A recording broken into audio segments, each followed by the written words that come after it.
Cartas de Cristo. Carta 6. Estas cartas apresentam um conhecimento que as pessoas, ao longo dos séculos, têm desejado obter. Porém, não o receberam porque seu conhecimento científico mundial não era suficiente para capacitá-las a compreender. Foi assim quando estive na Palestina na pessoa de Jesus, expliquei sem cessar a verdade da existência universal de diversas maneiras, mas ninguém entendeu. Como a maioria de vocês deve compreender, não vim neste momento para trazer uma nova religião, um código moral melhor, ou um novo Deus a quem adorar. Também não prego pensamento positivo, como o fazem os seus metafísicos. O pensamento positivo, da forma que a humanidade o concebe, para magnetizar suas necessidades e desejos humanos e os meios para alcançar suas ambições, simplesmente fortalece seu impulso egocêntrico. Todas as coisas abençoadas e generosas serão manifestadas em você em sua vida à medida que você compreenda que o universo inteiro é consciência universal transcendente, tornada visível quando ela toma forma material através da atividade do ego.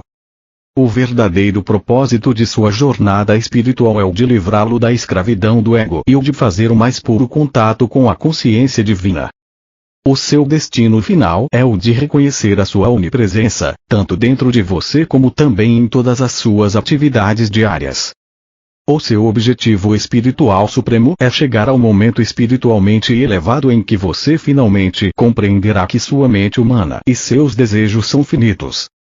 Portanto, eles nunca poderão levar você à felicidade e à realização que experimentará quando abandonar a sua individualidade e vier à consciência divina pedindo unicamente pelo caminho mais elevado, pela vida mais abundante e pelo verdadeiro propósito espiritual, que você somente pode cumprir em seu estado terreno.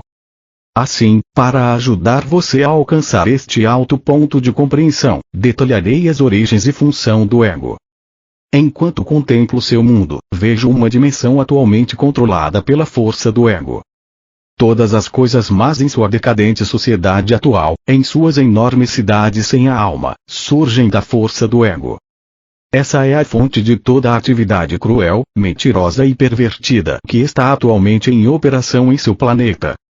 Essa força controla os meios de comunicação, a TV, as famílias e nações, produz as guerras em todo o planeta, cria um miasma turvo de energias de baixa consciência que as entidades espirituais elevadas percebem que é por demais horrível de se contemplar. O seu ego está impulsionando você se sua atual consciência está impregnada pelo amor às posses e por uma incapacidade de compartilhar com os demais, planejando modos de se fazer rico à custa dos outros, roubando, não cumprindo com o trabalho conscienciosamente, não dando valor ao dinheiro que recebe, reclamando, resmungando, permitindo-se criticar, ser sarcástico, julgar, rejeitar, denegrir, gerando inimizade, intolerância, ódio, ciúmes, agressão, impulsos violentos, falsidades, relações desonestas e difamação.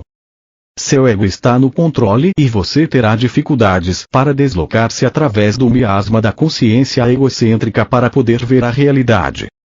Por esta razão eu venho, por meio destas cartas, para ajudá-lo a compreender exatamente o que está aprisionando você nas suas condições atuais, neste horror que a mente humana não poderia imaginar há um século. Agora passo a explicar mais detalhadamente o ego. No momento de sua concepção, durante o ato sexual, quando a consciência de seu pai se elevou via espinha dorsal até o alto da cabeça e a tensão atingiu seu ponto máximo, a consciência de seu pai tocou brevemente a consciência divina, criando um relâmpago, uma pequena explosão que ele viveu sob a forma do orgasmo, após o que uma injeção de consciência divina infundiu-se em seu sêmen para dar vida ao óvulo de sua mãe. O momento da união com a mulher e a explosão de tensão no homem no momento do orgasmo, reproduz o momento do Big Bang, quando a unidade da consciência pai-mãe explodiu em energias separadas, e tomaram forma as primeiras partículas elétricas, assim como a matéria aleatória. A consciência pai forneceu a energia de atividade e ímpeto, e a consciência mãe forneceu a ligação para dar forma e substância às partículas elétricas. Estes são impulsos primitivos que dão vida e forma ao homem e à mulher. Quero que você compreenda que a criação não é uma criação de matéria impregnada com consciência. A criação é a forma visível dos impulsos originais atraídos e reunidos em formas e entidades individuais, todas expressando facetas e combinações diversas dos impulsos originais, em uma imensidade de maneiras diferentes. Portanto, os impulsos originais são a realidade que seus olhos, ouvidos, olfato e tato dizem ser de matéria sólida. Porém, na realidade são impulsos de consciência individualizados com a finalidade de serem experienciados, compreendidos intelectualmente e emocionalmente apreciados. No momento da concepção, quando o sêmen se une com o óvulo e acontece o acasalamento, os cromossomos de consciência masculina se unem aos cromossomos de consciência feminina. Esta é uma união física da consciência do sêmen de seu pai e da consciência do óvulo de sua mãe, projetada pelo divino. E assim, os cromossomos de consciência masculina e feminina levam gravado o padrão genético do DNA do pai e da mãe. O momento da união física do sêmen e do óvulo é conduzido em 2 níveis de criatividade. A injeção da consciência divina se tornou sua alma corporificada na união da consciência humana do sêmen e do óvulo. O corpo físico foi criado, impulsionado pela consciência pai, mãe, vida, a qual controlou a atividade e a ligação das células conscientes, produzindo o gradual crescimento e desenvolvimento de seu corpo físico, que é realmente a consciência tornada visível em cada nível de seu ser, e nada mais. A alma permaneceu como uma chama inviolada, metáfora, da vida pai-mãe profundamente entrelaçada nos impulsos físicos de atividade, ligação-repulsão. Isso se converteu em sua individualidade e personalidade terrenas. Incorporados nos transcendentes impulsos de vida da consciência divina pai, mãe, esses impulsos de consciência agora se encarregam do processo de criação de sua consciência física e se tornam a força impulsionadora de sua personalidade. Juntos, atividade e ligação trabalham para construir uma célula consciente após outra, segundo as especificações da consciência contida nas moléculas de consciência do DNA. Tanto a personalidade como o corpo são os produtos desses impulsos humanos de atividade, ligação-repulsão. Enquanto a consciência universal permanece para sempre em equilíbrio no espaço, e, portanto, imperceptível nesse mesmo espaço, em frequências vibratórias, os impulsos primitivos de atividade, ligação-rejeição trabalham juntos na dimensão visível, aparecendo aos seus sentidos sob a forma de eletromagnetismo. Tanto a consciência universal como a sua alma permanecem inalteradas no silêncio e quietude do equilíbrio no espaço. A criatividade da consciência terrena toma lugar no espaço-tempo e nas frequências vibratórias variáveis da consciência materializada. Assim, você assume a forma viva e continua a existir em 2 dimensões. Uma invisível, a consciência divina. A outra, visível, é tudo o que o ser humano vivo pode sentir ou compreender, até que o desenvolvimento espiritual eleve as frequências vibratórias de sua consciência humana até o plano espiritual e um vislumbre de entendimento entre em sua consciência terrena. Enquanto este processo de iluminação gradual continua, a consciência humana elevada trabalha então conscientemente, tanto na dimensão invisível quanto na visível. Quanto mais elevadas são as frequências vibratórias da consciência individualizada, mais elevadas e perfeitas são as formas criadas na mente. Quanto mais baixas são as frequências de vibração, mais separadas da perfeição universal do amor são as formas criadas na mente individualizada, totalmente possuída pelo impulso do ego. O ego controla o desenvolvimento do feto desde o momento da união do sêmen com o óvulo. O novo pequeno ser torna-se de imediato o que sente satisfação ou insatisfação no útero, dependendo da sensação de conforto ou mal-estar e do que ocorre à mãe. Quando você nasceu, ao ser separado do conforto do útero que o guardava, seus instintos de sobrevivência, impregnados com o profundo conhecimento original do ser criado existente em cada célula viva de seu corpo, o levaram a respirar e o tornaram consciente de um vazio e de uma perda emocional, que você sentiu como um vazio físico e uma necessidade de nutrição física. E assim nasceu o choro de seu ego. Quando chorava, sua mãe lhe dava de mamar, o que era profundamente satisfatório, tanto física como emocionalmente. Quando suas necessidades eram plenamente satisfeitas, podia voltar a um estado de equilíbrio no sono. Quando você despertava desse equilíbrio, sentia uma sensação de insegurança. O equilíbrio estava agora dividido em conhecimento mental e emocional. Você recordava que sua mãe e seu leite representavam a satisfação da necessidade de segurança, e assim você chorava de novo. Então as suas necessidades eram satisfeitas novamente. Assim se desenvolveram os seus impulsos do ego. Você às vezes chorava, e humanamente decidiam que ainda não era hora de alimentá-lo, deixando-o chorar durante algum tempo. Isso trouxe para você a consciência de que as necessidades nem sempre eram satisfeitas de imediato e que havia a necessidade de se adaptar. Você escolhia a raiva e chorava com mais força, ou escolhia a aceitação. Sua escolha de reação dependia das características do impulso do ego gravadas em sua consciência ao nascer. Nenhuma das formas de impulso do ego deve ser condenada ou julgada. Elas são o resultado natural do fator criativo do ego, que assegura a individualidade. Como expliquei em minha última carta, o ego é o guardião da individualidade. Se você não tivesse sido infundido com esse impulso para chorar pelo que deseja para ser feliz, ou de recusar o que o entristece, você estaria à beira da não existência. Se não saísse correndo ou pedisse ajuda quando estivesse em perigo, poderia morrer. Se não tivesse chorado, exigindo alimento, ao nascer, poderia ter morrido de fome. Se não tivesse acolhido com prazer o leite ao mamar, se aninhando afetuosamente a sua mãe, talvez nunca tivesse desenvolvido uma carinhosa proximidade e ligação com ela. Sem o impulso do ego não haveria criação, nem individualidade, nem satisfação das necessidades, nem proteção, nem respostas calorosas e nem amor humano. Sem o impulso do ego não haveria autodefesa, nem autoproteção, nem sobrevivência. Por outro lado, o impulso do ego, o primário do indivíduo, está gravado somente com a necessidade de autossatisfação e de sobrevivência. Durante a infância, o do ego é governado pelo que você gosta e pelo que não gosta, pelos desejos, pela recusa do que não quer e pelos hábitos formados na constante repetição dos sentimentos. Os maus hábitos se estruturam sob a forma de respostas inaceitáveis do ego às experiências pessoais e ao ambiente, e são gravados no inconsciente, ou no subconsciente, onde permanecem ocultos. Eles surgem em padrões repetitivos de comportamento, quando a memória de circunstâncias e modos de comportamento anteriores, inconscientemente, trazem-nos à mente. Então, a mente subconsciente e a mente consciente começam a trabalhar juntas para desenvolver a personalidade. Grande parte do comportamento se torna comportamento condicionado e é muito difícil de mudar. Quando a pessoa está inconscientemente programada com fortes hábitos egocêntricos de pensamento e comportamento, e encontra dificuldade para viver com os outros em harmonia, essa pessoa dirige-se a um psicólogo para que a ajude a desvendar a complexidade de seus problemas mentais emocionais.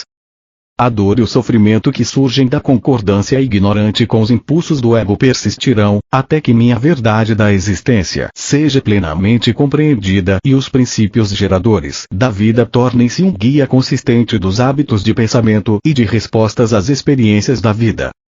A Igreja descreve esta dificuldade humana como tentação de Satanás. Não se trata disso. Este é um processo natural causado por reações incontroladas diante da vida, provocadas pelos impulsos do ego, cujo único propósito é o de trazer felicidade e contentamento individual, satisfação da necessidade, ou intimidade, independência, segurança, paz. Tudo direcionado para a sobrevivência. Deve entender-se que não há nada de mal no impulso do ego. Ele é o instrumento necessário da criação. É o indivíduo por si mesmo quem provoca os desequilíbrios na vida, ao dar ao impulso do ego pleno controle de sua personalidade, sem pensar ou ter consideração por outras pessoas. Isso também não deve ser julgado, nem criticado, uma vez que a pessoa que está possuída pelo impulso de seu ego não conhece outra maneira de pensar ou de operar dentro da dimensão terrena. A criança nada sabe sobre o autocontrole além daquilo que os seus pais e mestres da escola ensinam para ela. Portanto, os erros que comete ao responder perante a vida com os seus altos e baixos só podem ser aceitos com bom ânimo pelos pais e mestres, uma vez que a criança não tem compreensão do que a está impulsionando. Se ela quer algo, o quer imediatamente e se pergunta por que não pode tê-lo. Não há nada mais em sua mente do que isso. Ela vê algo de que gosta, e o quer. É cruel dizer a uma criança bruscamente: não, não pode tê-lo. Isso insulta e agride o seu sistema inteiro. Desde a mais precoce infância, o processo de educação da criança deve iniciar-se com lógica e confiança, afirmando seu direito de sentir-se seguro em seu ambiente. Seu sentido de segurança deve ser desenvolvido pela explicação da maneira correta de expressar os seus desejos. É o amor, e não a irritação ou a raiva, que deve escolher as palavras que expliquem à criança por que não pode ter o que quer. A criança escutará a mensagem quando for dada com amor. Quando for dada com impaciência, provocará seus impulsos do ego mais profundos e começará a assumir a forma de ressentimento, aberto ou oculto, ou um sentimento de frustração profundamente arraigado, que fere o ego, reduzindo o sentido natural de valor próprio da criança. Uma criança necessita possuir este sentido natural de valor pessoal, que não deve ser subjugado ou destruído. É necessário que os pais e os mestres sinalizem à criança, muito claramente, que as outras pessoas do mundo também têm necessidades, seus direitos sobre suas posses, seus desejos de paz e prazer. Ninguém, criança ou adulto, tem o direito de perturbar outra pessoa com a finalidade de obter a sua própria satisfação. Se uma criança bate em outra e isso a faz chorar, é natural que a criança agredida, pelo impulso de seu ego, queira reagir de volta. Ela está programada para defender-se do outro.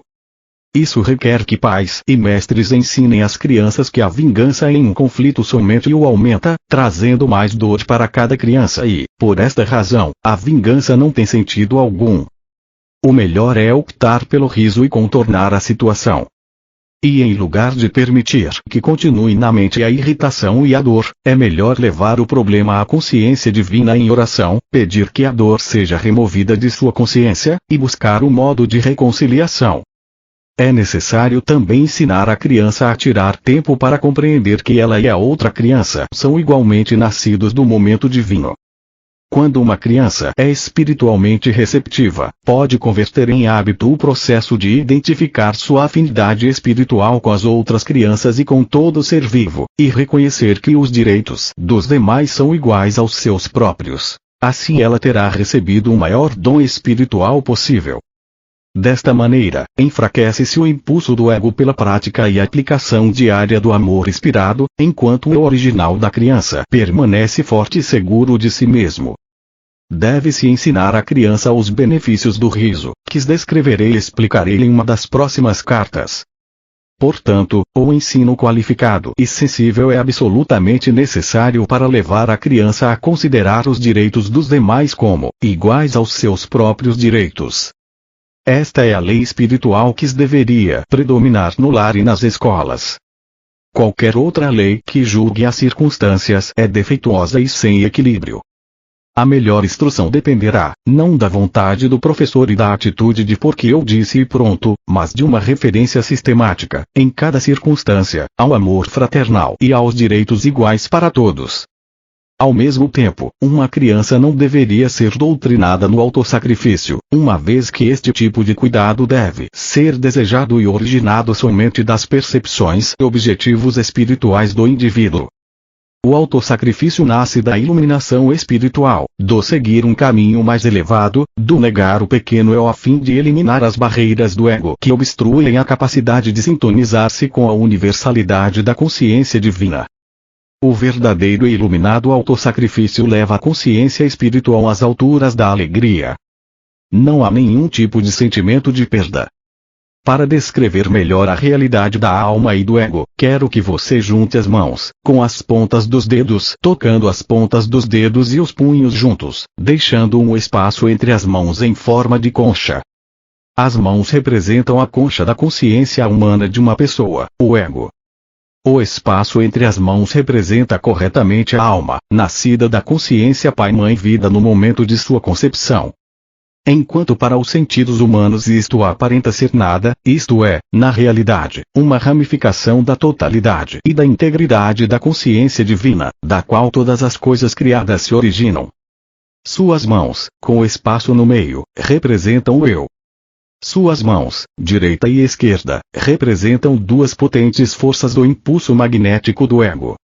Elas representam as forças de ligação, rejeição, mas ao mesmo tempo, elas são a representação das energias físicas que a ciência conhece como magnetismo, ligação e repulsão. Agora, a partir da sua mão esquerda, dobre a mão direita fechando-a e visualize que a utiliza para conseguir o que quer da vida.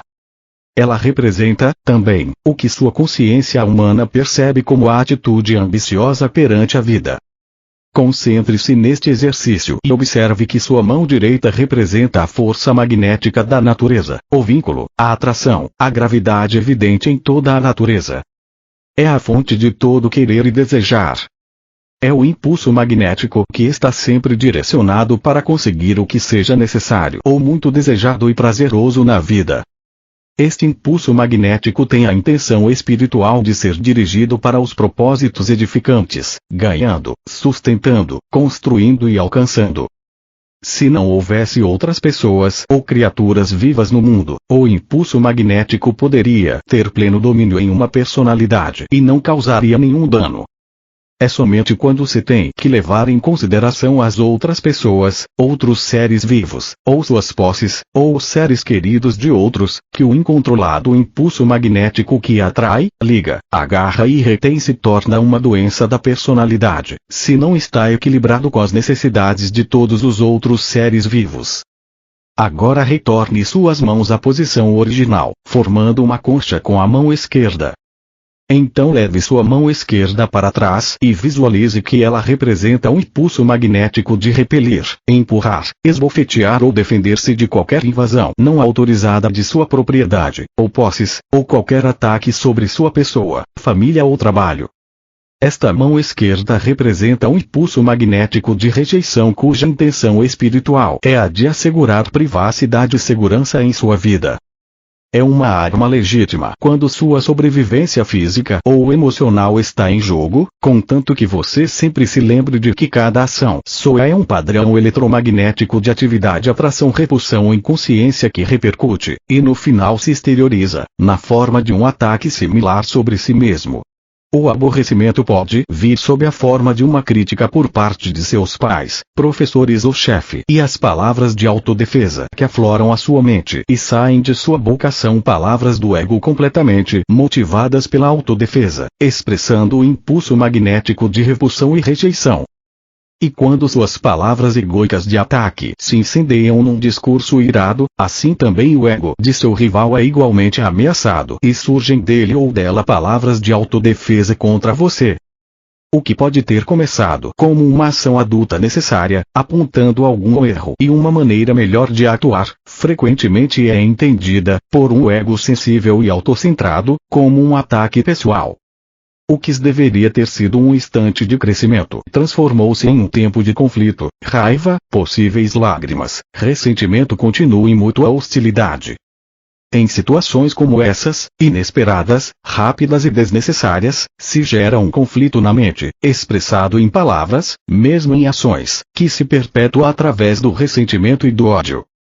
Lembre-se de que cada atividade mental, o pensamento e as reações emocionais de atração e repulsão, são todas energias criativas da consciência. Estas energias da consciência criam as formas desagradáveis que repercutem, desenvolvem a direção do caráter e afetam os relacionamentos em geral e o meio ambiente, e elas reduzem a vitalidade do corpo, conduzindo diretamente a uma sensação de mal-estar físico, a uma infecção viral ou a uma doença crônica. Quando é atacado de algum modo, o caminho mais elevado, um caminho unicamente de repercussões construtivas, é o de recordar que você pode chamar instantaneamente a consciência divina, da qual receberá imediata proteção em qualquer eventualidade. Todavia isso só é possível se você puder ir além do impulso magnético de resistência do ego, com a perfeita segurança de que a consciência divina atende cada uma de suas necessidades. Agora volte sua mão esquerda para sua posição original, junto à mão direita. Perceba que durante o exercício, o espaço entre as mãos permaneceu espaço. Ele não esteve envolvido em nenhuma atividade de suas mãos.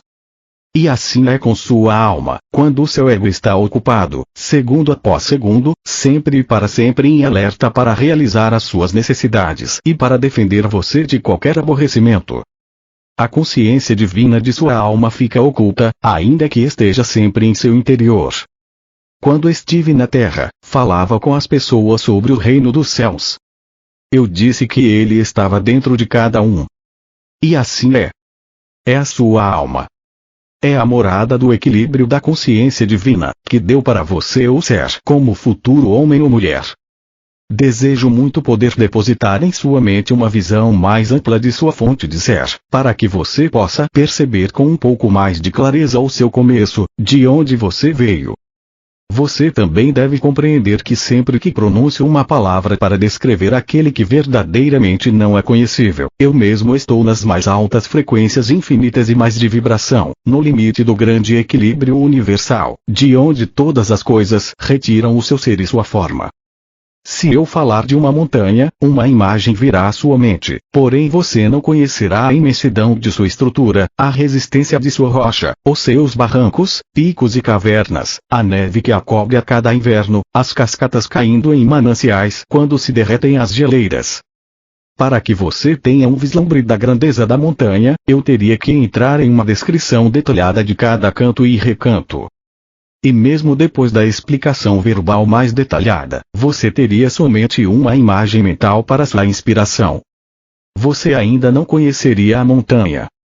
Se eu falar de um furacão, posso trazer à sua mente a imagem das árvores dobrando-se em direção à terra, arqueadas pelos fortes ventos, os muros desmoronando, as vigas quebrando, os ladrilhos e telhados voando, janelas destroçadas, carros virados e grandes árvores arrancadas. Porém, até que o tenha experimentado pessoalmente, você nunca conhecerá a força e o ruído daquele vento, o estrondo da alvenaria caindo e o terror que aquilo gera no coração das pessoas que têm de suportá-lo. E assim é quando tento descrever para você aquele que deu o ser a toda a criação. Você pode apenas imaginar, mas não pode saber. Você começará a ter alguma ideia do que tento explicar somente depois de ter experimentado por si mesmo tudo o que eu disse a respeito. Portanto, não deixe que ninguém que tenha lido minhas cartas discuta com quem quer que seja, ou negue a verdade do que estou ensinando, ou rejeite as minhas palavras, pois eu digo verdadeiramente que vocês não podem conhecer plenamente aquilo que ainda não experimentaram. Apenas aqueles que me seguirem com aceitação e fé na meditação diária, na purificação da consciência e na oração fervorosa, pedindo iluminação, no final obterão vislumbres cada vez mais profundos, e, portanto, experiências, daquilo a que a criação mesma pode dar acesso, a consciência divina. Talvez você se pergunte, qual é a diferença entre a consciência universal e a consciência divina? A consciência universal é o reino universal do espaço, onde ninguém pode entrar ou acessar, uma vez que ele permanece em um estado de equilíbrio e de energia autônoma. A consciência divina é a reunião dos impulsos originais dentro da consciência universal, que foram liberados para converter-se na atividade e na substância da criação no momento do Big Bang. Impulsos se dividiram na explosão e então se reuniram no estado de mútua retenção. Estavam destinados a trabalhar para sempre no reino criado, separadamente, se manifestando como energias, ou em conjunto, retidos em equilíbrio. É somente nesse reino da consciência divina que a ciência pode penetrar. Talvez o parágrafo seguinte explique isso com maior clareza. Consciência universal, personificação dos impulsos universais. Impulso da vontade de criar, em mútua retenção com impulso do propósito de experienciar a si mesmo. Inteligência, em mútua retenção com amor. Impulso da vontade inteligente, em equilíbrio com impulso de propósitos amorosos. Tendo dado esta descrição da consciência universal em palavras intelectuais, você não estará mais perto de poder apreciar a sublime magnificência e grandeza do poder, nem da beleza, da alegria, da harmonia, do êxtase contido na cor e som, muito além de sua dimensão. Somente nós, que ascendemos nas frequências vibratórias de consciência até os portais ou limites do equilíbrio da consciência universal, é que experimentamos e podemos irradiar, sem desejar realizá-lo, o êxtase da autoconsciência do verdadeiro potencial, a maravilhosa alegria da realização pessoal sem levantar um dedo. Uso este último termo como uma metáfora, uma vez que, mesmo mantendo a minha individualidade, sou ativo apenas em consciência e já não sou, de nenhum modo, físico, não tenho sido desde a minha contínua ascensão espiritual em outras dimensões, depois de minha morte na cruz. Talvez você se pergunte como é possível que impulsos universais tão enormes estejam em um estado de equilíbrio. Eles estão em um estado de igualdade e mútua retenção. O impulso do amor atrai e nutre, sustentando e mantendo sob controle a vontade criativa e ativa. Só posso explicar este fenômeno usando estes termos simples. Se colocar a palma de uma mão em cima da palma da outra, com as pontas dos dedos de cada mão tocando o pulso da outra mão, e tentar separá-las, ao mesmo tempo que as mantém firmemente apoiadas uma sobre a outra, terá alguma ideia do significado de equilíbrio ou retenção mútua. Além disso, você deve compreender que ainda que as mãos estejam aparentemente expressando um fenômeno físico, na realidade são governadas e expressam impulsos que se originam em seu cérebro. Seu cérebro pode ser o veículo para expressar ideias conscientes, impulsos, mas, na verdade, o impulso é a realidade de todo movimento de todo tipo, e não o cérebro físico, que é simplesmente um instrumento de expressão de tais impulsos. Tenho trazido a você apenas uma narração intelectual da consciência universal. Como posso descrever para você o poder latente, a magnificência da reverência, o êxtase, a felicidade radiante, o absoluto estado de satisfação, paz e harmonia de seu ser? Ainda que você possa contemplar e compreender que desta imensidão de consciência o universo inteiro tomou vida e forma, você não poderia perceber mais que um elétron da vasta, incomensurável alegre realidade que é a consciência universal. Para compreender integralmente a natureza da criação, as razões pelas quais o ego funciona como o faz e por que as entidades criadas sentem os impulsos que sentem, deveis entender que a natureza e a qualidade da consciência universal são alegria radiante, realização, felicidade. Isso é o que eu chamei de o reino dos céus dentro de você, dentro de sua alma, dentro dos recessos mais profundos de sua psique, que é o intermediário entre o esplendor de sua alma e a sombra do próprio ego. Voltar a esse estado transcendente de glória, beleza, felicidade e harmonia do ser é o anseio mais profundo de sua alma. Esse anseio constante, essa recordação inata e inconsciente de equilíbrio e paz, felicidade e harmonia é o que impulsiona o ego, através da psique, a manipular o ambiente em seu favor. Seu firme propósito é o de trazer você de volta ao estado original de glorioso êxtase, do qual se formou sua alma, seu ser e sua forma. Porém, o ego pode conquistar a alegria e prazer desejados somente por meio dos dois impulsos magnéticos emocionais de ligação-rejeição, que são apenas impulsos materializados para dar a você a sua individualidade. Portanto, o anseio inato de reunir-se à fonte do ser se experimenta nos parâmetros eletromagnéticos do pensamento e do sentimento como mais e mais daquilo que deu a você uma sensação prazerosa anteriormente. Mais amigos, casas, carros, roupas etc. Cada vez que o mais é conquistado, isso provoca uma pequena sensação de satisfação, talvez uma exibição perante os vizinhos para enaltecer a felicidade. Marca-se um ponto e tem-se um pouco mais de satisfação, e logo a novidade passa, a nova posse se torna trivial, os sentidos se acalmam novamente, em equilíbrio, e começa o cansaço mental, a rotina se torna monótona e aborrecida. Para gerar um pouco de vida, o ego encontra outro objetivo a ser alcançado, para proporcionar excitação e prazer. E assim, a vida é uma perseguição sem fim de satisfações pessoais de diversos tipos, deixando a alma oculta, mal nutrida, insatisfeita, ainda ansiando por algo mais. Mas o que é que o meu eu mais profundo está desejando? Você se pergunta em desespero. Quando uma pessoa consegue entender a verdadeira fonte de seu vazio e de seu contínuo anseio interior de ter mais daquilo que me fez sentir bem antes, e começa a meditar para fazer contato com aquele que lhe deu ser, um pouco de equilíbrio divino se filtra através da consciência humana. O vazio começa a diminuir. Se, de fato, tal pessoa vislumbra algo do eterno e do verdadeiro objetivo da vida, o desejo de mais posses acabará por morrer de morte natural. O desejo por mais posses será gradativamente substituído por uma sincera apreciação do que já tem num sentido de contentamento constante. Através das experiências e intervenções milagrosas ou das atividades da consciência divina em sua vida diária, a consciência humana se eleva enormemente e aprende que suas necessidades diárias são satisfeitas da melhor maneira. Aumenta-se a fé e a alegria se intensifica. Por isso tenho dito: não vim para ensinar você a pensar positivamente para atrair ao seu redor as coisas que quer e necessita. Vim expressamente para levá-lo de volta ao reino dos céus. Entretanto, não é somente por desejar mais posses que sua alma se encontra presa em sua morada secreta. O ego também utiliza o impulso emocional magnético de repelir, rejeitar para assegurar sua individualidade, privacidade e segurança.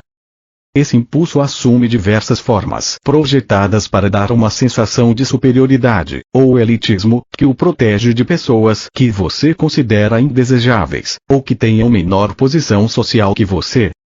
Esse impulso egocêntrico é praticado continuamente e acredita-se que é perfeitamente aceitável, mesmo nas igrejas. A verdade é: quando a alma começar a ganhar um pouco de controle sobre o impulso do ego, ela repreenderá a personalidade humana por seu egoísmo e exclusividade.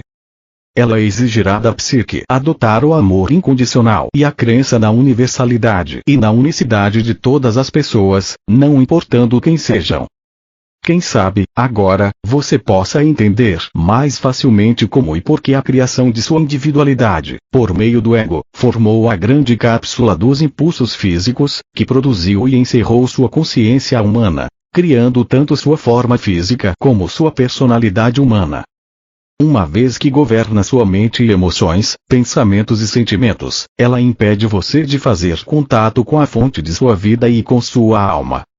Seu verdadeiro propósito na vida é alcançar o domínio do seu ego, estendendo seu pensamento e sentimento para aquele que você percebe estar por trás da criação, pedindo continuamente por iluminação.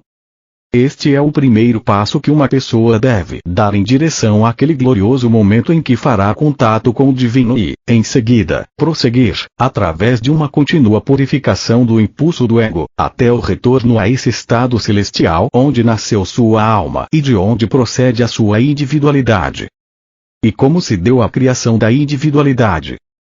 Como disse antes, a consciência universal alcançou o ponto máximo de mútua retenção e houve uma explosão que separou e dividiu o impulso da vontade criativa do impulso de propósitos amorosos, os quais se separaram e se fizeram ativos na criação como Pai inteligência, Mãe amor, vistos como eletricidade, magnetismo, ligação, repulsão, vida, reunidos em equilíbrio como consciência divina. Vida, portanto, o mundo visível, longe de ser sólido e matéria imponderável, na realidade é mente atividade trabalhando sempre em conjunto com o emocional magnético, ligação, repulsão. Também conhecido como atração, ligação, Pai inteligência, eletricidade física e Mãe amor, físico magnético, ligação, rejeição, juntos produziram um filho, o ego. Este impulso da individualidade nasceu e tomou forma consistente e inalterável dentro das energias da criação, para assegurar que as várias forças elétricas expressas como prótons e elétrons e o resto do grupo de partículas descobertas com excitação pela ciência não escapassem voando ininterruptamente em um distante estado sem forma, mas que fossem contidas e controladas pelo impulso magnético, ligação, rejeição da Mãe amor, para chegar à manifestação de uma forma. A ciência talvez conteste os parágrafos anteriores, uma vez que ela tem se esforçado bastante para descrever os vários processos de ligação, aplicando diversos termos às energias de ligação. A ciência é bem-vinda para nomear as energias de ligação ou atração com a terminologia que desejar, porém permanece o fato de que essas energias tomarão forma do grandioso e primordial impulso da Mãe Amor, cuja função primordial de consciência é a de dar forma à individualidade. O impulso do Pai Vida Inteligente fornece o ímpeto elétrico para a criação. O impulso da Mãe Propósito Amoroso proporciona a ligação para reter o ímpeto elétrico e colocá-lo sob controle na individualidade. O impulso da Mãe Propósito Amoroso proporciona também o impulso repulsão, rejeição para assegurar a sobrevivência da individualidade. Este é o processo da criação. A ciência só pode se aproximar da criação como espectadora. Ainda que seus embaixadores sejam humanos e experimentem a vida neles mesmos, a mente humana somente pode observar o que foi criado. Não se pode entrar nos processos íntimos da criação, ocultos na matéria e nos campos mais básicos de energia. A ciência nunca será capaz de apontar o fator motivador décimo, a partir do qual surgem as energias que controlam a criação da forma individual. Porém, o que a ciência tem a dizer sobre a criação tem pouca importância para você como indivíduo. A ciência não mudará nem um pouco seu estilo de vida, sua saúde, seu ambiente, seus sentimentos pessoais e conquistas. O que você precisa saber, e o que vim expressamente explicar, é como escapar do impulso egoísta possessivo protetor que foi dado a você pelo ego, para assegurar sua individualidade e sobrevivência e sua aspiração inata para retornar à alegria e felicidade da qual surgiu a vida de toda a criação. Esta é a razão pela qual vim originalmente à Terra e por que venho neste momento, para fazer algo que nenhum cientista jamais poderá fazer para você, ajudar sua alma a emergir dos confins de seu impulso egocêntrico e lançá-la em um novo programa de vida para os seus pensamentos e emoções, que expressará diretamente a vida da consciência Pai-Mãe que foi injetada em você e em toda a humanidade no momento da concepção. Em virtude do próprio ego possuir o ímpeto elétrico da atividade, criatividade, e os impulsos magnéticos emocionais de ligação, rejeição, o que quer que nasça do impulso do ego através de seus pensamentos, sentimentos e ações estará carregado de vida física eletromagnética que reproduzirá formas de vida idênticas, que serão finalmente materializadas na vida do ego criador. Essas formas criadas não se manifestam apenas como experiências, mas também perturbam o funcionamento dos processos físicos do seu Criador e são a origem dos desconfortos físicos, dos vírus ou das doenças. Assim, é causa de grande alegria quando a alma emerge da consciência humana encapsulada pelo ego, pois a consciência espiritual ascendente criará as condições harmoniosas e vivificantes que ela guarda na consciência. Por outro lado, é causa de tristeza quando a consciência humana está submetida ao controle do ego, produzindo aborrecimentos e atribulações nas experiências da vida e na condição física em si. Portanto, digo: se você não gosta de seu mundo, tem o poder dentro de si para mudar as suas condições de existência, exatamente onde você está, se tiver a fé e a vontade constante para fazê-lo. Repito de outra maneira para ganhar sua atenção. Se você continuar no nível atual de pensamento e funcionamento humano, somente experimentará seu nível atual de existência humana. Você será obrigado a trabalhar duramente por uma vida mesquinha, marcada por inúmeros problemas, tais como pobreza, saúde precária e vícios, imobilizado pelo medo desmoralizante e exposto a ataques mal intencionados de todo tipo. Suas condições atuais o sobrecarregarão até que você compreenda como mudá-las. Esta é sua oportunidade de ouro para assumir as rédeas de sua vida como nunca o fez antes, tomando o controle de seus pensamentos e emoções, seus impulsos elétricos e magnéticos, que são molde de suas experiências futuras. Pois você é como um ceramista que possui argila e diariamente molda vasilhas e utensílios para seu uso. A consciência é a argila, a substância com a qual você cria sua vida, e cada condição relacionada a ela. Você, sozinho, molda a sua vida na forma que ela tem. Através de seus pensamentos você pode mudar seu futuro pessoal, se levar em conta as minhas palavras, compreender suas verdadeiras origens, acreditar nelas e utilizar este conhecimento em sua rotina diária. Você pode afetar seu ambiente, seu lar, sua família, seu trabalho, as pessoas com as quais se relaciona, assim como também as plantas, os animais e o clima. O que você mantiver firmemente em sua mente é o que exteriorizará. Portanto, é crucial para o seu desenvolvimento espiritual e para o seu desenvolvimento pessoal humano que compreenda plenamente tudo o que estou tentando ensinar a você. Não pense que estas cartas que apresento são demasiado difíceis de compreender, passando em seguida para uma maneira mais fácil de encontrar a felicidade. Creia-me, não há verdade nem caminho mais fácil para encontrar o equilíbrio e a felicidade que você procura, porque minhas palavras descrevem a verdade universal da existência e da vida, com a qual você está atualmente construindo ou destruindo sua vida. Ao mesmo tempo, você pode ter certeza de que nunca poderá criar novas condições para você mesmo até descobrir por que como criou condições negativas e destrutivas no passado. Tudo que você vive neste momento foi criado e colocado em movimento com pensamentos, palavras e ações no passado. De modo que não se ressinta com suas circunstâncias atuais, uma vez que você mesmo as criou. Seja sensato. Leia estas cartas e dedique toda a sua força e vontade para descobrir os meios que você usou no passado, em sua ignorância, para estragar a sua vida. Em seguida, tome as medidas necessárias para purificar a sua consciência. Talvez você se pergunte: por que devo purificar a minha consciência? Eu digo: você nunca semearia um campo de milho sem primeiro arar a terra e usar o maquinário para aplainá-la e espalhar o fertilizante.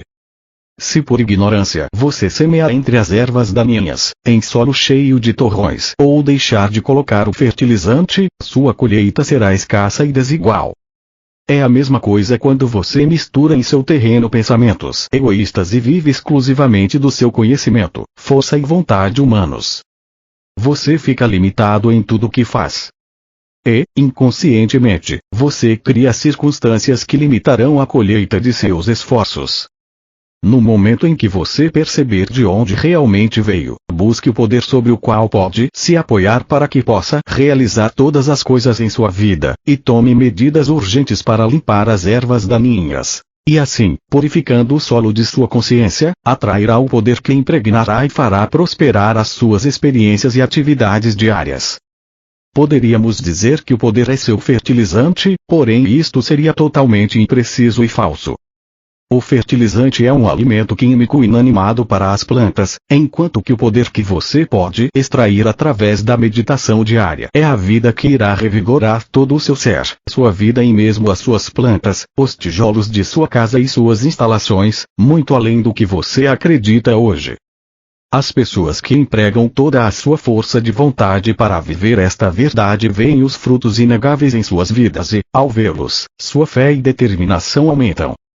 Assim, entram em um círculo de bênçãos e ficam surpresas ao constatar que outras pessoas possam resistir a esta verdade e que escolham ficar fora da harmonia terrena e espiritual na qual é possível viver. Se você estiver preparado para ouvir, ponderar e para meditar nas páginas seguintes, começará a compreender o que esteve oculto desde o início da criação. Purificando a consciência. Enquanto você faz todo o trabalho necessário para a purificação mental e emocional, utilize minhas palavras das páginas anteriores que descrevem aquele que trouxe você e todo o mundo para a existência visível, e construa um estado de consciência e contato com a sua poderosa consciência divina. Desse contato virá a inspiração e a força para efetuar a purificação mais rapidamente. Enquanto acontece a purificação, você experimentará uma nova felicidade e realização em cada faceta de sua vida. Você também receberá instruções inspiradas para sua vida diária, seja durante a meditação ou como um raio de luz em sua mente quando está em paz e pensando em algum assunto rotineiro.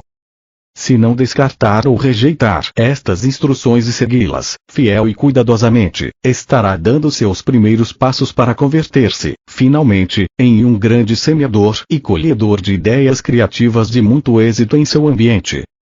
Tudo que estiver conectado com você florescerá e prosperará. Tudo responderá e o abençoará com nova vida. Se você se disciplinar em meditar diariamente com dedicação inalterável, finalmente começará a sentir uma resposta e influxo daquele que é Deus é, e as palavras que você utiliza ganharão um novo sentido. Elas serão preenchidas com a vida universal. Você ficará cheio de alegria e extremamente contente, porque então saberá que o poder é real, ativo em sua mente e em sua vida. Você começará a contar, cada vez com mais confiança, com o poder que começa a manifestar-se em seus assuntos. Você vai querer atrair outros para o seu estado de harmonia abençoada, pois os outros notarão e farão perguntas a você.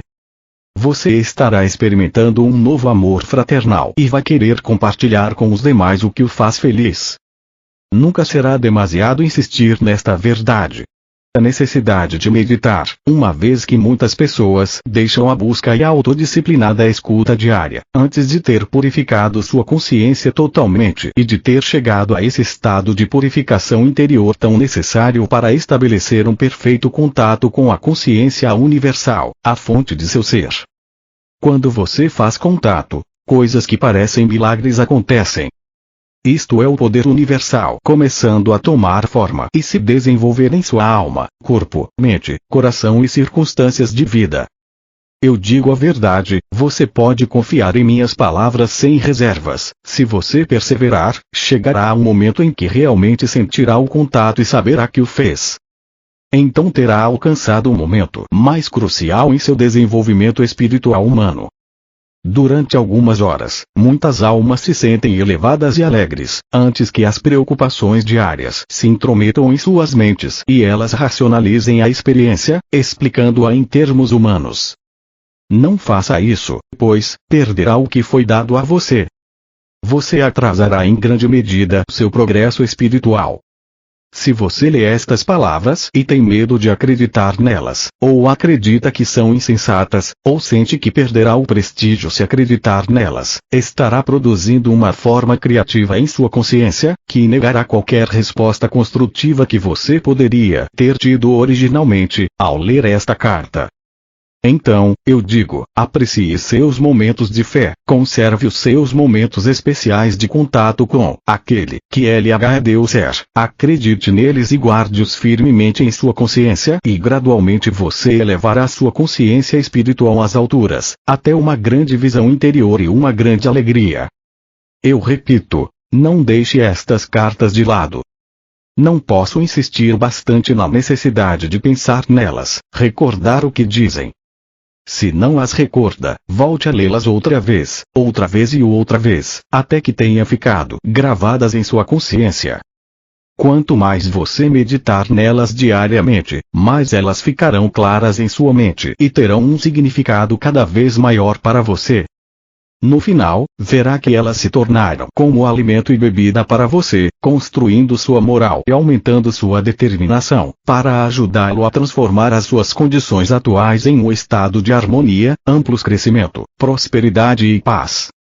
Grande será a sua inspiração e alegria quando você se der conta de que a imensidão daquele que lhe deu ser é um poder radiante, de êxtase sublime, que está além de sua capacidade de sonho e imaginação, é a realidade.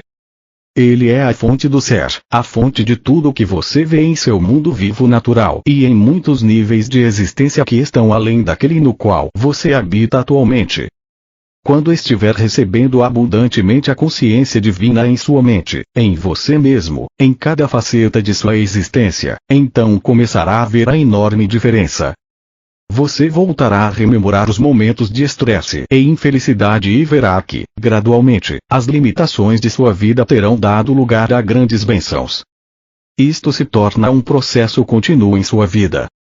Mantenha seu coração firme. Verdadeiramente sou eu, o Cristo, quem está chegando a você e ao mundo através deste canal e destas cartas.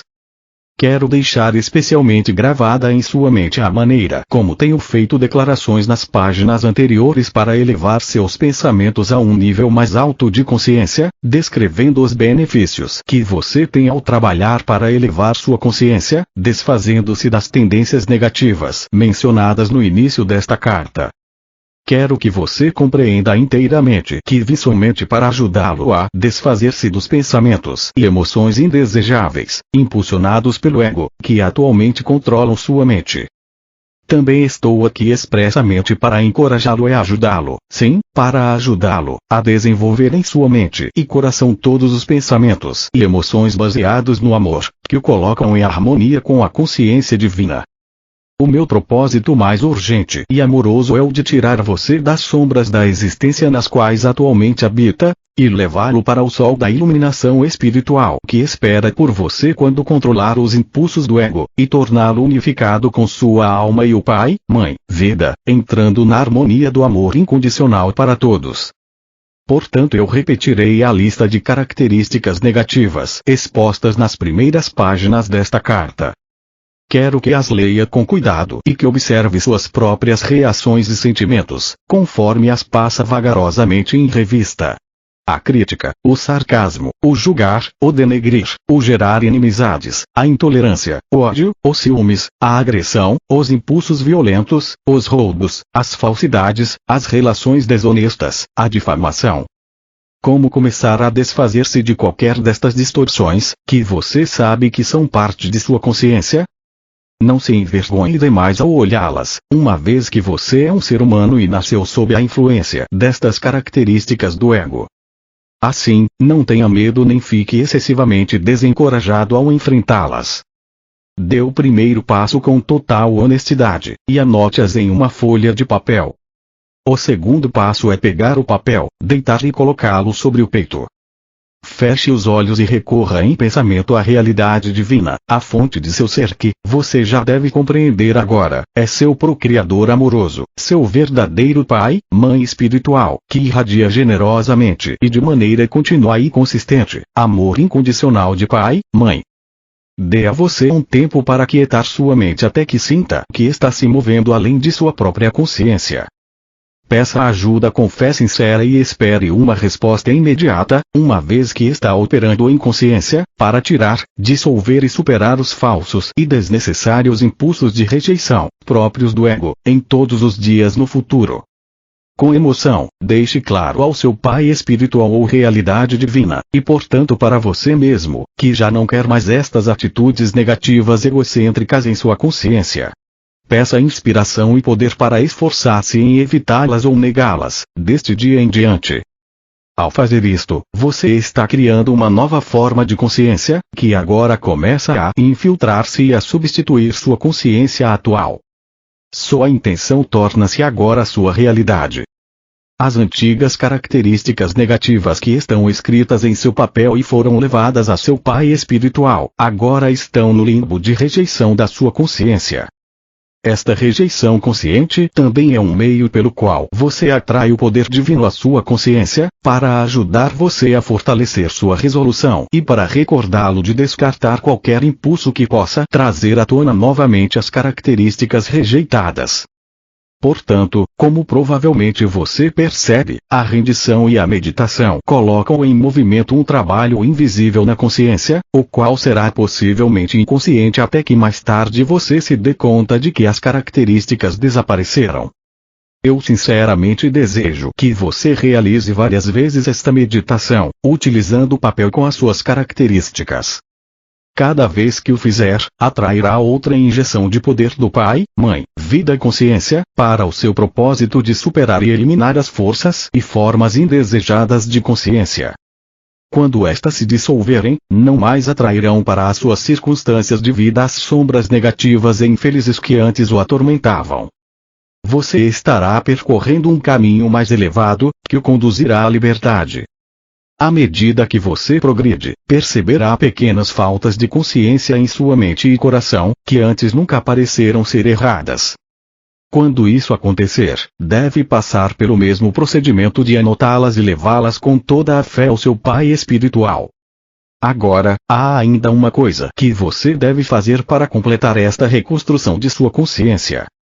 Em lugar de crítica, sarcasmo, julgamento, rejeição, calúnia, inimizade, intolerância, ódio, ciúmes, agressão, impulsos violentos, roubos, falsidades, relações desonestas e difamação, deve escrever em um papel, se possível em letras douradas, para dar um sentido de beleza e brilho aos atributos, às qualidades brilhantes da consciência divina que deseja possuir e expressar no futuro. Para estar em perfeita harmonia com sua realidade divina, seu Pai espiritual, cada atributo será alicerçado no amor incondicional e promoverá o bem mais elevado de todos. Pois você já não buscará humilhar os outros para sentir-se maior e mais seguro de si mesmo. Sua consciência inteira estará voltada para a afirmação dos outros e para a construção de tudo o que estiver ao seu alcance. Você buscará nutrir, alimentar, ensinar, proteger, manter e satisfazer as necessidades dos outros e buscará amorosamente estabelecer ordem no caos das ações insensatas. Tendo escrito suas aspirações douradas na folha de papel, de novo deite-se e recorra à sua realidade divina, pedindo que os impulsos preciosos, a natureza do divino, se estendam gradativamente pela sua mente e coração e que se tornem a sua própria consciência. Quando isto ocorrer, sua alma será como um pintinho, bicando e bicando até romper a casca do ovo, para sair para o enorme e maravilhoso mundo e reunir-se com a mãe galinha, que espera pacientemente que seu filhinho a encontre. Isso é o que ocorre comigo e com todas as outras almas crísticas. Nós esperamos, observamos e ajudamos as pessoas que anseiam conhecer a causa do vazio de seu espírito, que dedicam seus corações para transcender as ocupações terrenas, aqueles cujas mentes estão sendo atraídas para propósitos mais elevados na vida e que sonham em entrar em perfeita sintonia com as suas próprias almas e com a fonte divina do ser. Ansiamos amorosamente por esses viajantes espirituais, mais do que eles próprios possam suspeitar. Isso significa que esperamos amorosamente por você, que está lendo esta carta. Quando você estiver novamente reunido com a fonte de seu ser, terá alcançado seus verdadeiros propósitos na Terra. Terá cumprido sua verdadeira missão na eternidade. E então, deixe sua vida real começar. Você terá entrado no reino dos céus. Não direi a você que qualidades escrever para estabelecer a sua nova consciência, estas devem vir de suas mais altas e melhores percepções atuais. Estude novamente a natureza divina da consciência divina, que percebi tão claramente no deserto e que relatei na carta 1. Deixe que esta natureza divina se torne a sua própria natureza. Quero que saiba que quando você empreender esta viagem com real sinceridade, estarei ao seu lado em cada ocasião. É meu mais querido desejo que você saiba que estou com você e que estou enviando apoio e força em sua busca para unificar-se com sua realidade divina. Sobre o cristianismo agora passo a falar de assuntos mais terrenos. Enquanto lê as páginas seguintes, observe o que ocorre com seu humor ou seu sentimento de bem-estar. Este é um exercício para reconhecer o que acontece na consciência, enquanto mudam os seus pensamentos e você utiliza um novo conjunto de palavras. Por favor, leia as próximas páginas com muito cuidado, seja você um cristão praticante ou não, e resista se você tiver uma forte tentação de saltá-las. Anote suas respostas, ideias, sentimentos, e sobretudo, qualquer mudança de sentimento, seja de depressão ou de prazer. Anote o número da página onde as palavras começarem a melhorar seu ânimo e a levá-lo para um plano superior de paz e felicidade. Este é um exercício dos mais importantes. Se não o fizer, você continuará lendo a respeito da consciência sempre, porém nunca alcançará uma profunda compreensão do que é a energia básica da sua existência, da matéria, do corpo e do ambiente, dos acontecimentos de sua vida, de seu humor e de suas aspirações espirituais. Você não chegará a compreender que a consciência é a totalidade, tudo em sua existência e experiência, até que observe como as ideias e opiniões podem elevar ou baixar as frequências vibratórias de sua consciência. Desejo que você se torne consciente das palavras que utiliza em sua vida diária, a qualidade de vida que elas criam para você e o impacto que elas causam sobre os outros, elevando os seus ânimos em paz e alegria ou deixando-os deprimidos e esgotados. Além disso, é minha sincera intenção alcançar aqueles de vocês que atualmente estão vinculados à religião cristã, que estão lutando com o condicionamento religioso passado ou presente e encontram dificuldades para se livrar de suas percepções dos dogmas, a fim de se moverem livremente nas frequências vibratórias mais finas de um conhecimento espiritual superior. Talvez você tenha medo de ser condenado simplesmente por ler estas páginas, ainda assim, elas o atraem fortemente e você sente intuitivamente que está lendo sobre a verdade da existência, que não foi ensinada por seus líderes religiosos. Você está dividido entre sua necessidade imperiosa de conhecer a verdade e o temor de desgostar a Deus, seja qual for a forma pela qual percebe na atualidade. Eu, o Cristo, estou muito consciente da angústia que estas cartas causam a muitas pessoas sinceras e desejo conduzi-las além de sua inquietude, até a perfeita paz mental e alegria. Por esta razão, é absolutamente necessário primeiro analisar as suas crenças atuais e as origens das doutrinas da Igreja, antes de continuar ensinando a você a mais profunda verdade a respeito da natureza do universal e da própria natureza do homem. Para compreender completamente as origens da doutrina cristã, você deve voltar no tempo até o começo do judaísmo, e aí encontrar as racionalizações da mente humana, que lutava para definir em palavras o que sentia intuitivamente que era a provável fonte do ser. Você, que está lutando para livrar-se dos mitos passados e crenças errôneas, deve agora por si mesmo alcançar a clara percepção, e compreender, a fundamental diferença entre a crença da Igreja e a verdade da existência que estou presentemente tentando explicar. Enquanto não puder discriminar a origem e a forma de suas crenças atuais, você não será capaz de liberar-se completamente das ilusões de seu condicionamento religioso passado. Você terá um pé aqui, outro lá, uma posição perigosa para se estar.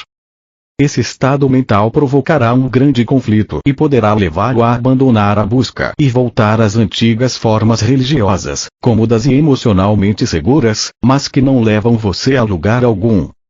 Portanto, tenha cuidado, e não se deixe intimidar pelas ameaças de desgostar a Deus e outras condenações do mesmo gênero. As origens da crença em uma superdivindade individual. Começaremos com uma descrição das origens da crença em Deus, um nome que tem significado muitas coisas diferentes para a humanidade. Esta crença começou quando os antigos hebreus caminharam pelos desertos e se perguntaram sobre as origens da criação.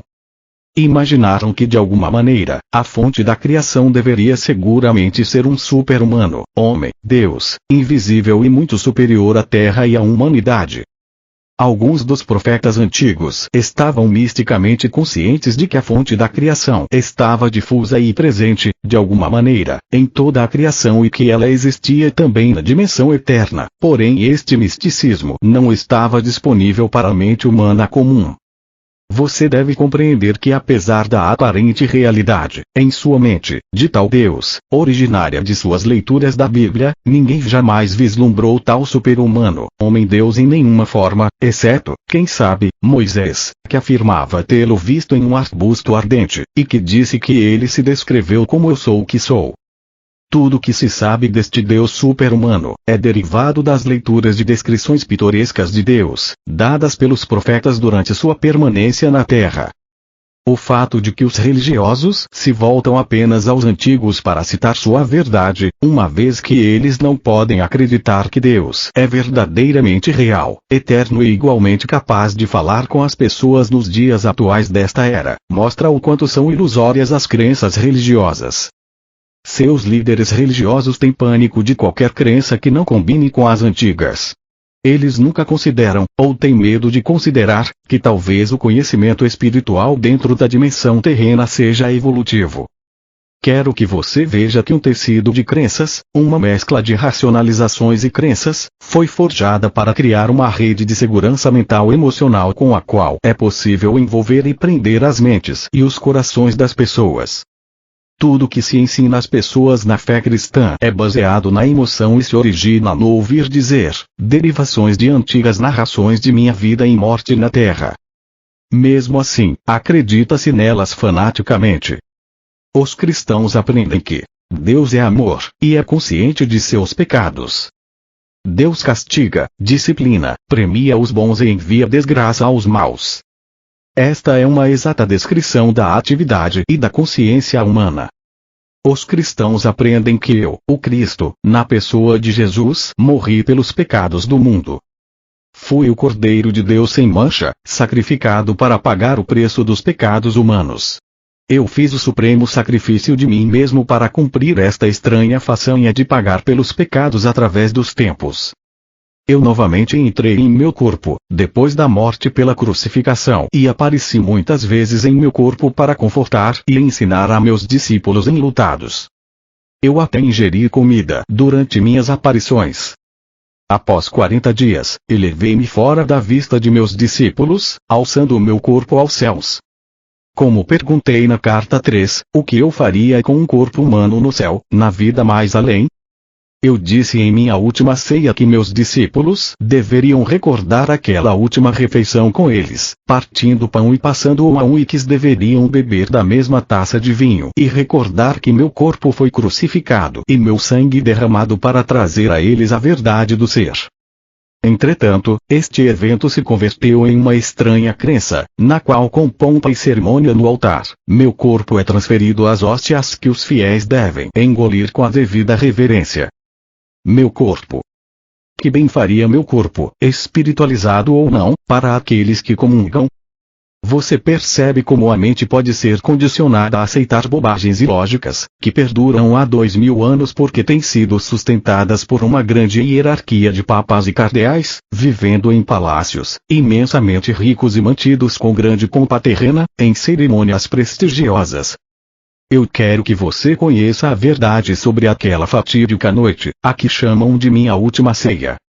Para maior clareza, ainda que seja doloroso fazê-lo, desci em minhas frequências vibratórias de consciência, para entrar diretamente na recordação consciente de meus pensamentos e sentimentos, durante a última refeição com meus discípulos.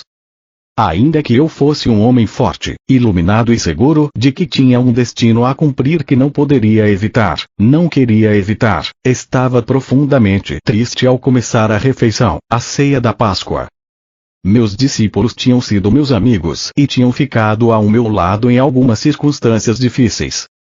Eu estava sofrendo por ter que deixá-los e temeroso por seu bem-estar.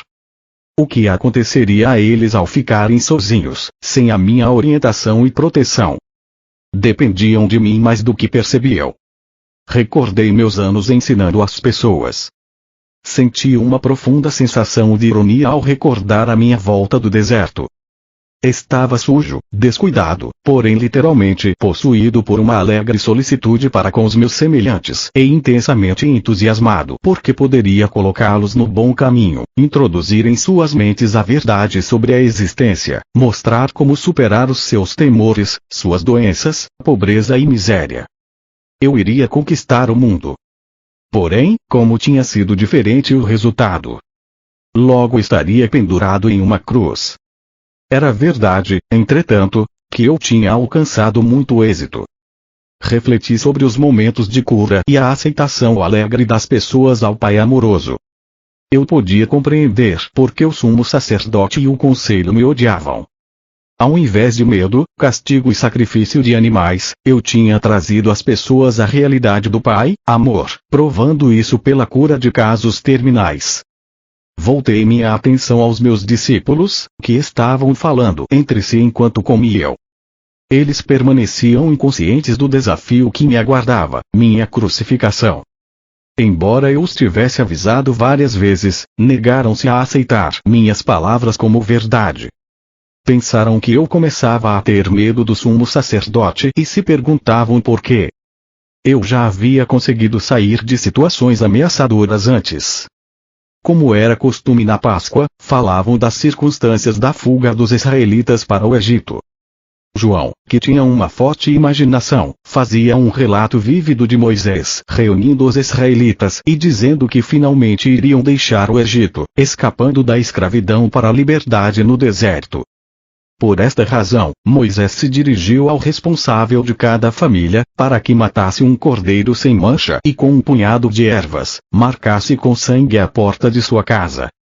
Moisés disse que anjos viriam voando à noite, atravessando o Egito, matando os primogênitos de todos os egípcios e o seu gado, deixando somente os primogênitos dos israelitas, que seriam salvos pelas marcas de sangue em suas portas.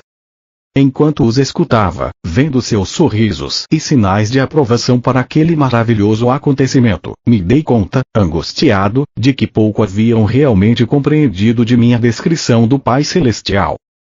Ouvi as palavras de João sobre sangue, sangue, sangue, sangue do cordeiro sem mancha, sangue nas marcas das portas, sangue das crianças e do gado egípcios. Como sempre, me espantei com os séculos de preocupação judia com o sangue e brevemente recordei que Abraão esteve mesmo disposto a matar o seu único filho, com a intenção de oferecê-lo em sacrifício, porque acreditava que Deus tinha dito a ele para fazê-lo. E logo pensei nos sacrifícios diários de animais no templo. Para mim, todo o conceito de fazer correr sangue como forma de pagar pelo pecado era completamente repulsivo. Porém, fiquei calado e não discuti com os homens. Percebi que suas mentes estavam cheias daquelas tradições, tão sólidas e duras como pedra. Esta foi nossa última refeição juntos, em volta da mesa. Deveria ser um momento de paz entre nós e uma despedida amorosa. Era duplamente importante para meus discípulos, porque a Páscoa era um acontecimento muito sagrado para as suas mentes judias, e isso eu teria que aceitar com um espírito de amor e compreensão. Antes daquela noite, eu não havia celebrado a Páscoa, uma vez que a tradição me desgostava. Preferia subir as colinas tranquilamente, para meditar, deixando meus discípulos celebrarem a Páscoa com suas famílias. Por causa daquele hábito, eles não estranharam meu silêncio no momento. Eu estava meio recostado, meio sentado, incapaz de relaxar como costumava fazer, tenso, contraído, compassivamente caloroso para com meus discípulos, ainda que aborrecido com eles. Perguntava-me como poderia deixar para estes seguidores sonolentos e confusos um sinal efetivo como recordação, algum ritual que trouxesse de volta às suas mentes confusas tudo que eu estava tentando ensinar. Eu queria sacudi-los e tirá-los daquela fixação pelo sangue. Enquanto escutava a conversa sobre Moisés e seus atos milagrosos, me ocorreu que se eles estavam tão preocupados com sangue, então eu daria sangue a eles, para que se lembrassem de mim. Inclinei-me sobre a mesa, peguei o pão e parti em vários pedaços, dizendo bruscamente: eu sou como seu cordeiro pascal. Distribuam este pão entre vocês e peguem cada um a sua parte. Comavam e façam isto em minha honra, por ter trazido a vocês a única verdade que o mundo já ouviu. Deixem que este pão seja o símbolo de meu corpo, que está a ponto de ser maltratado na cruz. Pararam de conversar e olharam para mim. Vamos, comam, eu disse. Como em um sonho, silenciosamente tomaram um pedaço de pão, passaram-no aos outros e todos comeram a sua parte. Então peguei uma grande taça de vinho e disse para beberem e passarem aos outros. Este vinho é o símbolo de meu sangue. Eu vim para dar a vocês a verdade. A verdade sobre Deus, a verdade sobre a vida. Porém, eu fui rejeitado. Meu sangue correrá por vocês. Novamente, em silêncio, beberam da taça e a passaram entre si. Suas faces estavam tensas, mas não disseram nada. Era óbvio que todos estavam comovidos pelas minhas palavras, que não agradava a eles. Eu sabia que Judas tinha recebido dinheiro para apontar-me aos soldados do sumo sacerdote, quando o momento chegasse. Também sabia que a noite da Páscoa seria aquele momento. Então disse a Judas: vá logo e faça o que tem que fazer. Judas me olhou longamente e vi a dor e indecisão em seus olhos. Ele estava repensando o assunto, porém o meu tempo havia chegado e eu queria terminá-lo de uma vez.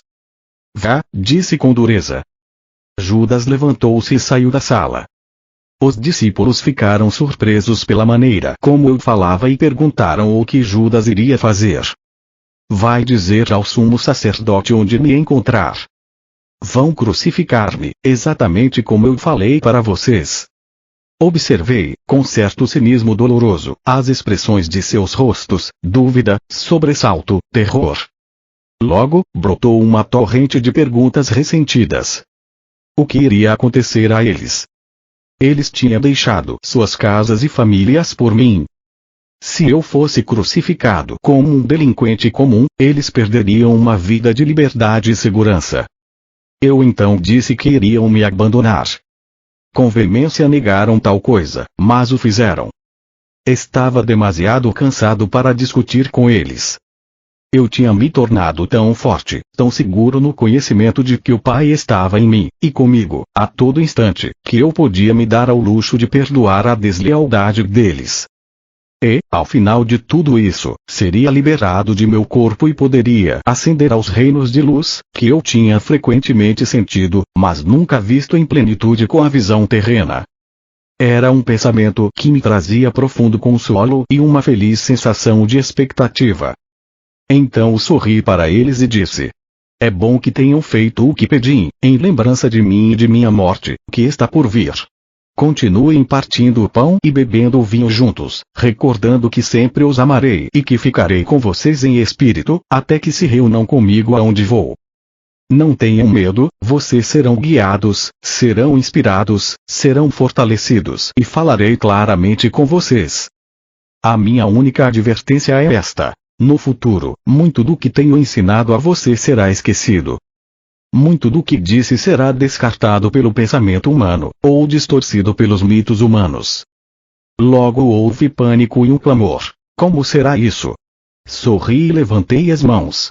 Falo do que acontecerá em um futuro distante. Enquanto isso, sejam fiéis a tudo o que ensinei e não duvidem de nada do que eu disse. Chegou então a hora de ir ao Monte das Oliveiras, o lugar onde os soldados do sumo sacerdote iriam me buscar. Meus discípulos queriam ainda me fazer perguntas, porém eu tinha chegado ao fim do meu discurso para os homens. Eu apenas desejava preparar-me, em total silêncio, para a minha provação, entrando em espírito em um estado de segura e consistente sintonia e comunicação com o Pai. Caminhamos para o jardim e me retirei para a minha rocha preferida. Sentei-me protegido do vento e envolvi-me na túnica. Fechei os olhos e pouco a pouco senti que entrava em uma grande serenidade de espírito e um poderoso silêncio. Logo, o poder em si desceu, tomando minha mente e meu coração. Preencheu-me com tal amor supremo que eu soube que estava sendo apoiado, sustentado no amor e que poderia manter meu amor por todos, não importando o que me acontecesse. Isso era tudo o que importava no momento em que minha hora havia chegado. Essa é a verdade por trás do partir o pão e beber o vinho em minha honra, de minha vida em meus ensinamentos. E como você que está lendo esta carta sabe, tudo que meu Pai me revelou em minha última noite na Terra, se cumpriu. Como eu falava do Pai, do Filho e do Espírito Santo, a Igreja decidiu no Concílio de Nicéia que eu me referia a 3 pessoas em uma. Consequentemente, as pessoas rezam ao Pai para pedir benefícios, imploram ao Espírito Santo para que os instrua espiritualmente e rezam ao Filho para salvá-los de seus pecados. Você pode ver o quanto as crenças são terrestres e humanamente concebidas. Graças ao sentimentalismo e à promessa de uma viagem gratuita ao céu nos calcanhares do Salvador, as crenças tornaram-se uma estrutura religiosa humanamente concebida para consagrar o império da Igreja dentro dos impérios terrenos, Roma, Áustria, Espanha. As crenças foram o pretexto para a tortura sistemática, a morte na fogueira e a execução dos dissidentes. Elas também inspiraram as guerras entre nações.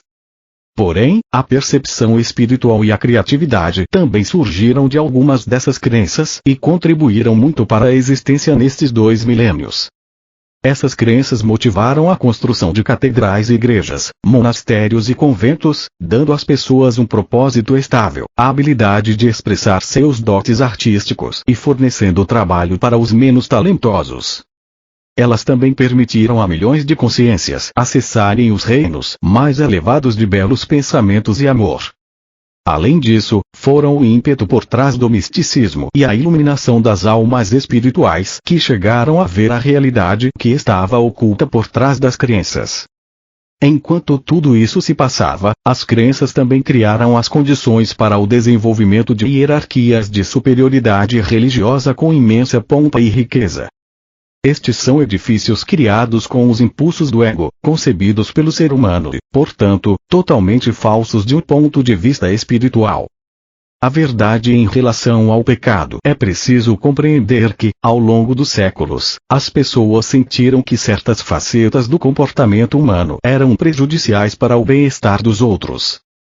Elas tinham testemunhado assassinatos, roubos de mulheres e de bens alheios, causas de grande dor e sofrimento para a comunidade, tornando a vida difícil, às vezes intolerável. Concluiu-se então que, com certeza, aqueles comportamentos deviam ser contrários à vontade daquele que chamavam Deus. Assim, deram àqueles comportamentos o nome de pecado e os definiram como sendo mal. Finalmente, os profetas concluíram que tal comportamento aberrante devia originar-se de uma força malévola, oposta a Deus, e a chamaram de Satanás. As pessoas ameaçavam e castigaram umas às outras, na crença de que os pecados eram maus e de que seu Deus castigaria os homens pelas maldades contra os outros. Até hoje se pratica esse comportamento nas igrejas.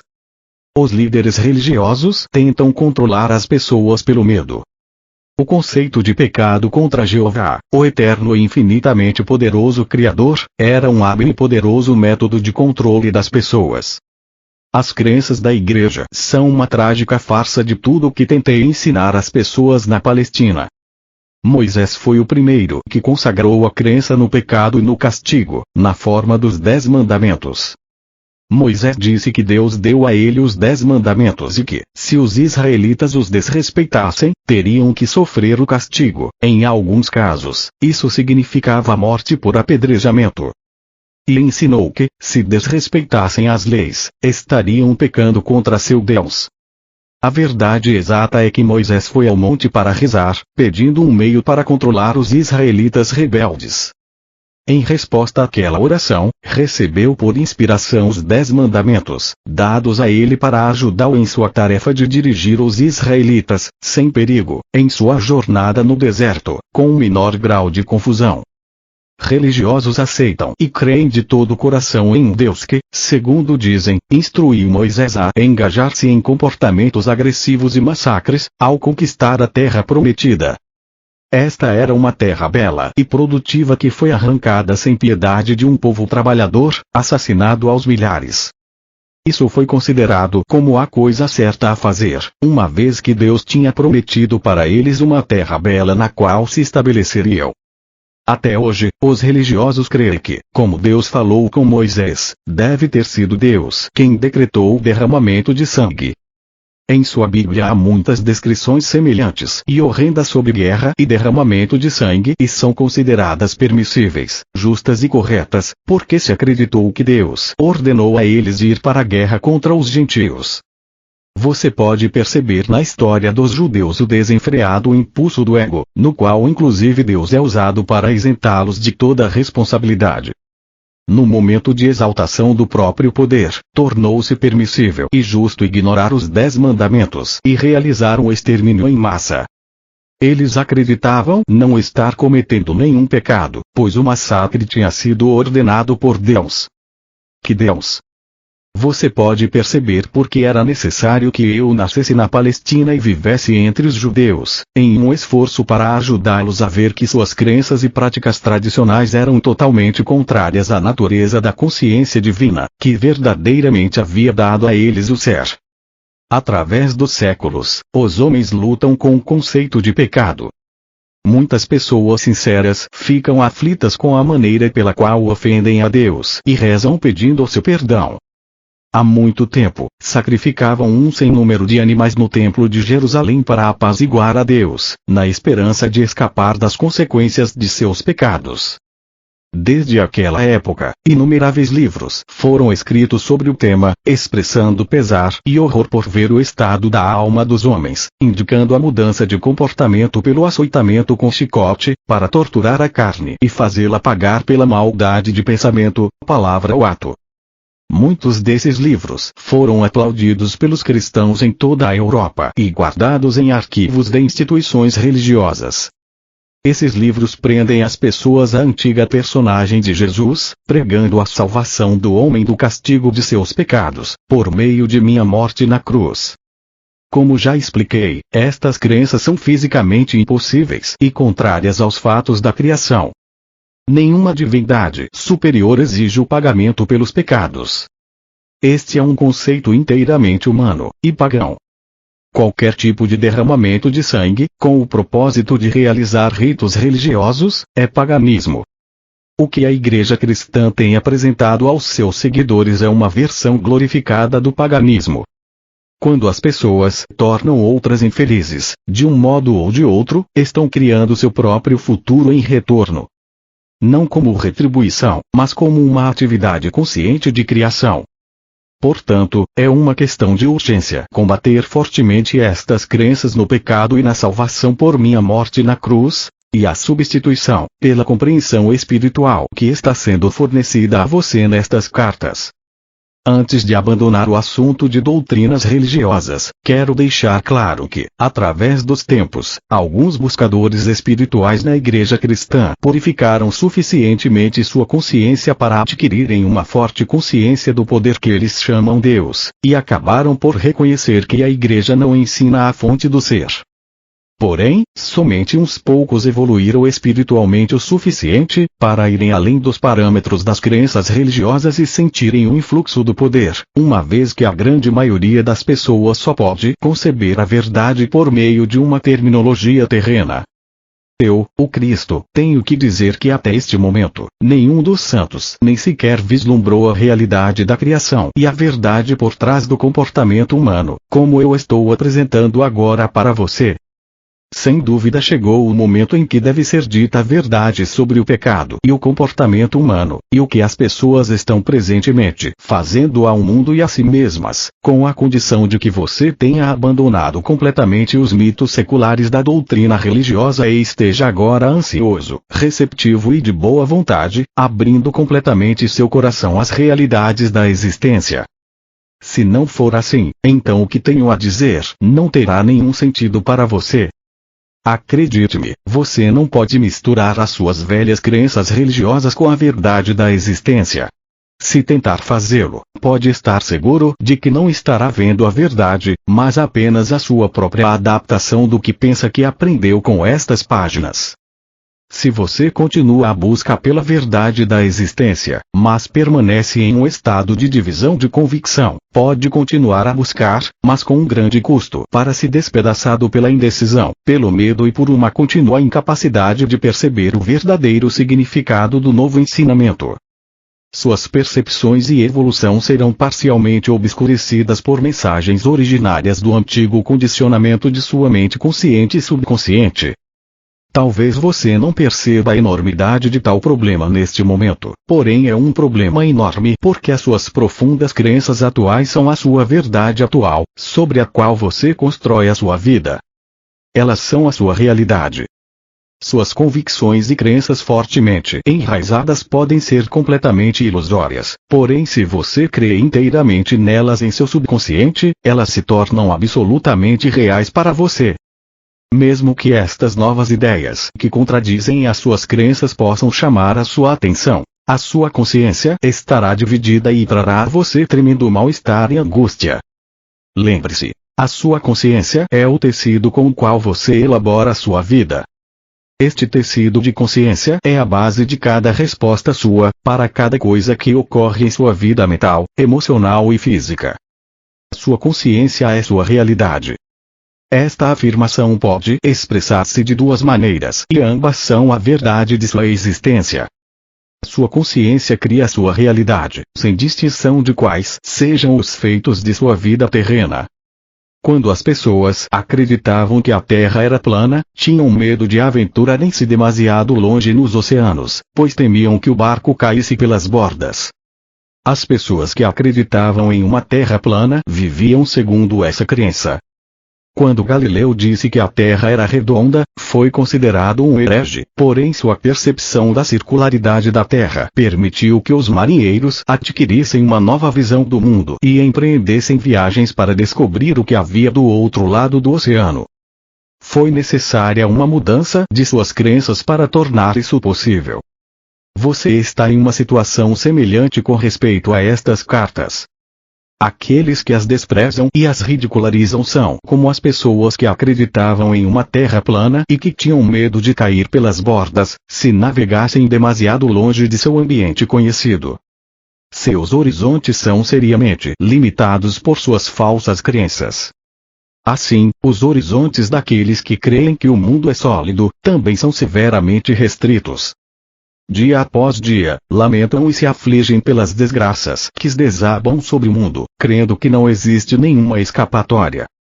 Porém, as pessoas que puderem captar e dar as boas-vindas à verdade da consciência que atualmente estou apresentando ao mundo serão como aqueles que perceberam que poderiam viajar sem limites pelos oceanos, em todas as direções, com a condição de que tivessem a vontade de empreender tal viagem.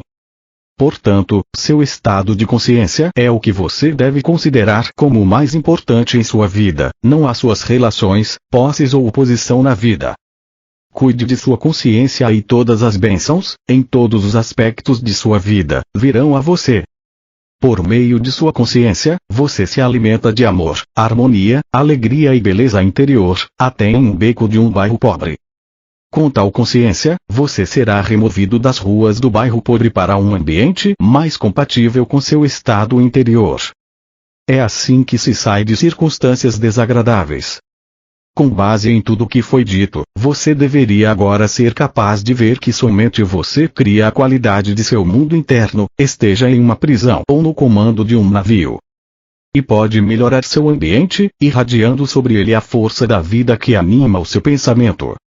E mais uma vez, sua consciência é a sua realidade, não o seu marido ou esposa, filhos, lar, jardim, posses, títulos, lugar de trabalho ou amigos. Pois, seja qual for o lugar que as pessoas e suas posses ocuparem em sua consciência, bom ou mal, esse lugar é apenas a sua percepção pessoal sobre eles. A realidade dessas pessoas não é verdadeiramente conhecida por ninguém. Ninguém tem acesso à bondade inata oculta em um caráter aparentemente negativo. E também ninguém pode suspeitar dos impulsos e desejos ocultos de um ser humano aparentemente bom. Sua vida externa se apoia apenas em sua consciência. Ela não cria ou determina, nem pode fazê-lo, suas respostas conscientes. Você é o criador de suas respostas. Seu tipo de criação depende inteiramente de suas mais profundas percepções e crenças a propósito da existência. Além do mais, você pode, a qualquer momento, escolher desmantelar gradualmente o seu antigo mundo interior, com a finalidade de criar um reino interior mais harmonioso de amor crescente, vitalidade e alegria, ainda que os seus objetos exteriores, pessoas ou posses, continuem sendo os mesmos. O poder espiritual do tecido de sua consciência irradiará para o exterior e será absorvido pelas pessoas, plantas, tijolos e cimento, por tudo que o cerca nas imediações. Ocorrerão mudanças e melhorias claras em tudo que está no seu ambiente. Este é seu destino nesta vida, ou em vidas futuras, chegar a esta plena e completa realização. Quando isto acontecer, você colocará o pé no caminho da maestria de si mesmo e então gradualmente avançará para tornar-se um verdadeiro mestre de seu mundo de consciência humana, interpenetrado e assistido pela consciência divina. Eu, o Cristo, recomendo a você esta carta. Eu o pus na plena posse de alguns dos fatos importantes da criação, que permitirão que você transcenda o ego, ou guardião de sua individualidade, e volte à universalidade do ser, da qual você realmente veio. Você tem em suas mãos os meios pelos quais pode entrar no amor, alegria e realização pessoal incondicionais. Lembre-se de que eu disse a você que anseio pelo progresso do viajante espiritual. Enquanto avança pelo caminho que tracei para você, haverá momentos de confirmação de que estou de fato com você em sua jornada. Você o verá, conserve sua fé nisso. Em todo momento, eu o sustentarei no amor divino, pois sou amor divino em ação. Acredite nisso, e encontre descanso em minha consciência que o envolve.